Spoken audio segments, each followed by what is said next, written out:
I've written a letter that has several paragraphs, and to make each paragraph stand out just a little more, I want to add a first line indent. Before you add an indent, you may want to go to the View tab and make sure the ruler is displayed, since it makes it easier to customize your indents. To create a first-line indent, you can just place the insertion point at the beginning of a paragraph and then press the Tab key. You may have noticed that when I did this little marker on the ruler moved forward ½ an inch. This is the first-line indent marker. There's also the hanging indent marker, the left indent marker just below that, and the right indent marker. We can move them to create various types of indents. They don't affect the whole document, just the parts that are selected. So let's select all of these paragraphs. Now drag the first line indent marker. We can also create a hanging indent, which moves all of the lines except the first line. The left indent will move all of the lines at the same time, and the right indent is useful if you want to make a paragraph narrower. But for this letter, I need a more traditional look, so I'm just going to do a first line indent of ¼ inch.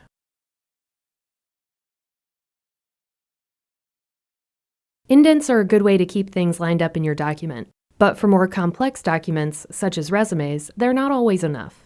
I'd really like all of these dates to line up. I could just use spaces, but it's going to be difficult or impossible to get them to line up exactly, so I'll need to use tabs.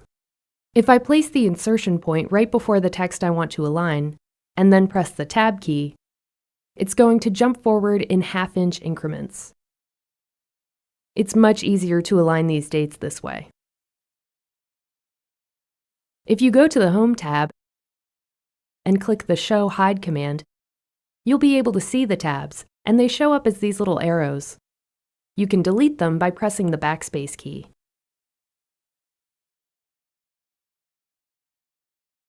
That works pretty well, but I'd like to have a little more control over exactly how the text lines up. I think a tab stop is exactly what we need here. Tab stops tell the text exactly where to line up, so you're not limited to ½ inch increments. On the left side of the screen is the tab selector. If you click it, it will cycle through all of the different types of tab stops that determine whether the text is left aligned, centered, right aligned, or aligned at the decimal point if you're using numbers. I'm going to select the right tab.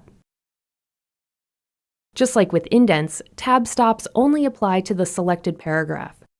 So select all of the ones that need tab stops. Then click on the bottom edge of the ruler where you'd like the tab stop to be.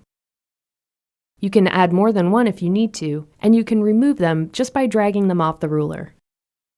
Now, to align the dates, we want to add just one tab before each year, and they will jump to the new tab stop. Generally, you'll need to add one tab for each tab stop. You can also move existing tab stops. Make sure your text is selected, and then move the tab stop to the left or right. But be sure to allow plenty of free space for the text. If I move the tab stop too far to the left, the dates won't have enough room, so they won't line up correctly. This document looks a lot better now. Having everything lined up gives it a neater, more professional appearance.